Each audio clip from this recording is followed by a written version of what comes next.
हमारी जिंदगी की कीमत क्या है? हम में से बहुत से लोग अपनी जिंदगी की वैल्यू नहीं समझते और अपने जीवन को ऐसी चीजों में बर्बाद कर देते हैं जिनसे हमारा नुकसान ही होता है। कुछ लोग अपनी जिंदगी शराब के पीछे बर्बाद कर देते हैं, तो कुछ लड़कियों के चक्कर में, और कुछ अपनी सारी जिंदगी पैसा पैसा करके बर्बाद कर देते हैं। आज की इस दिव्य बुद्धा इंस्पायर्ड के जरिए आप जानेंगे कि हमारी जिंदगी कितनी कीमती है और हमें अपनी इस कीमती जिंदगी को किस तरह जीना चाहिए।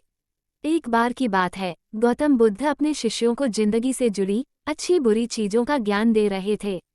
सभी शिष्य उनकी बातों को बहुत ध्यान से सुन रहे थे। उन सभी में एक शिष्य ऐसा था जिसे प्रश्न पूछने की बहुत आदत थी। वो उठकर गौतम बुद्ध के पास गया और उनसे बोला, आप हमें जिंदगी के बारे में जो कुछ सिखा रहे हैं उस सब का क्या फायदा, क्योंकि हम में से बहुत से बच्चों को ये भी नहीं पता कि हमारे जीवन का मूल्य क्या है और ये जीवन हमारे लिए कितना कीमती है। पहले आप हमें ये बताइए कि इस जीवन का मूल्य क्या है। अपने शिष्य की बात सुनकर गौतम बुद्ध अपने कक्ष में गए और एक चमकता हुआ पत्थर का टुकड़ा लेकर आए। वो टुकड़ा उन्होंने अपने शिष्य को दिया और बोले, मैं तुम्हें इस जीवन का मूल्य तब बताऊंगा जब तुम इस पत्थर का सही मूल्य पता लगाकर आओगे। साथ ही ये ध्यान रखना कि तुम्हें ये पत्थर का टुकड़ा किसी को बेचना नहीं है। गौतम बुद्ध की बात मानकर वो शिष्य बाजार की तरफ चला गया।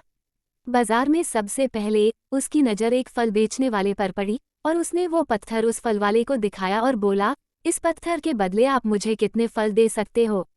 फल वाला बोला, ये पत्थर कुछ खास तो नहीं है, लेकिन फिर भी इसके बदले में तुम्हें 10 केले दे सकता हूँ। वो शिष्य उस पत्थर को लेकर आगे चला गया। फिर उसे एक सब्जी वाला मिला। शिष्य ने उस सब्जी वाले से उस पत्थर की कीमत पूछी।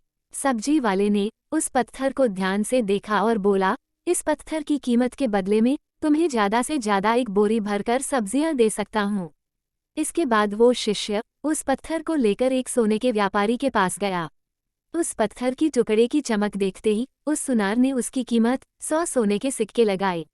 शिष्य ने वो टुकड़ा बेचने से मना किया तो वो सुनार उसके बदले 200 सोने के सिक्के देने को भी राजी हो गया, लेकिन शिष्य ने वो पत्थर नहीं बेचा। इसके बाद वो शिष्य एक हीरों के व्यापारी के पास गया और उनके सामने उसने वो पत्थर के टुकड़े को रख दिया। उस पत्थर को देखते ही हीरों के व्यापारी ने एक साफ कपड़ा बिछाया, उस पत्थर को उसके ऊपर रखा, फिर उसकी परिक्रमा की और हाथ जोड़कर उस पत्थर को कपड़े में लपेटते हुए वो बोला, तुम जिसे मामूली पत्थर समझकर उसकी कीमत पूछ रहे हो, असल में ये एक बेशकीमती रूबी है। ऐसा रूबी हर किसी को नहीं मिलता। मैं अगर अपना सब कुछ बेच भी दूं तो भी इसकी कीमत नहीं चुका सकता। उस व्यापारी की बातें सुनकर वो शिष्य हैरान हो गया। वो दौड़ा दौड़ा सीधा बुद्ध के पास आया और उन्हें उसने जो कुछ भी बाजार में हुआ वो सब बताया।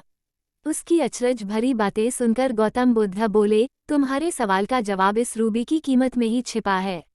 हमारा जीवन भी एक रूबी है, रूबी की तरह ये भी बेशकीमती है, लेकिन हम इस बात को हमेशा नज़रअंदाज करते हैं और अपने जीवन का मूल्य नहीं समझते। हम दूसरों को देखकर और उनके जैसा जीवन जीने की कोशिश में अपने जीवन की कीमत को कम कर देते हैं। हम ये सोचते हैं कि हमारी जिंदगी की कीमत वही है जो दूसरे हमें बताते हैं, लेकिन ये बात हमेशा ध्यान रखना कि सामने वाला अपनी हैसियत, बुद्धि और अपनी समझ के हिसाब से तुम्हारी कीमत लगाता है। आज की कहानी यही समाप्त करते हैं और फिर मिलते हैं एक नई कहानी के साथ। तब तक के लिए जय हिंद, जय भारत।